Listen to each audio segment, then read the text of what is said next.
ही कविता मी नाही लिहिली आहे, ही कोणीतरी मला कमेंटमध्ये लिहून पाठवली आहे बग बग या चॅनलवरून. तर त्यांच्या भावना त्या मुलीपर्यंत पोहोचाव्या म्हणून मी म्हणून दाखवते आहे. कवितेचं नाव आहे जगा आड जाऊ दे. जगा आड जाऊ दे. तू म्हणतेस आपलं लग्न नाही होऊ शकत. तू म्हणतेस आपलं लग्न नाही होऊ शकत. आणि माझ्या काळजावर घाव उठतो. आणि माझ्या काळजावर घाव उठतो. शब्दांनी सांगता येईल असं काहीच उरत नाही. शब्दांनी सांगता येईल असं काहीच उरत नाही.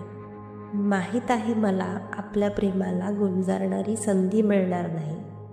माहीत आहे मला आपल्या प्रेमाला गुंजारणारी संधी मिळणार नाही. पण तरीही जेव्हा तू समोर असतेस तेवढ्याच क्षणात मी अख्खं आयुष्य जगतो. तेवढ्याच क्षणात मी अख्खं आयुष्य जगतो. जेवढे दिवस आहेत हातात तेवढे दिवस तरी माझी हो ना ग. जेवढे दिवस आहेत हातात तेवढे दिवस तरी माझी हो ना ग. हसताना रडताना निशब्द बसताना फक्त माझी हो. हसताना रडताना निशब्द बसताना फक्त माझी हो. माझी काळजी अशी की जसं मी तुला जपतो तसंच तुला दुसरं कोण जपेल का, या विचाराने जीव व्याकुळ होतो. माझी काळजी अशीच की जसं मी तुला जपतो तसं तुला दुसरं कोण जपेल का, या विचाराने जीव व्याकुळ होतो. हवेचा हलकासा स्पर्शही तुझ्या मखमली अस्तित्वाला लागावा.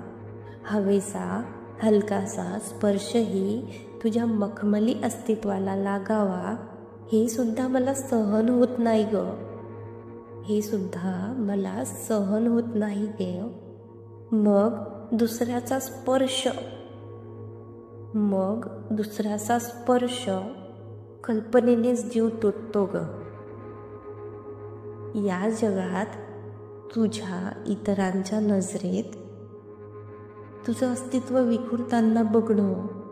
या जगात तुझ्या इतरांच्या नजरेत तुझं अस्तित्व विखुरताना बघणं माझ्यासाठी मृत्यूच्या वेदनेपेक्षा जास्त असह्य आहे.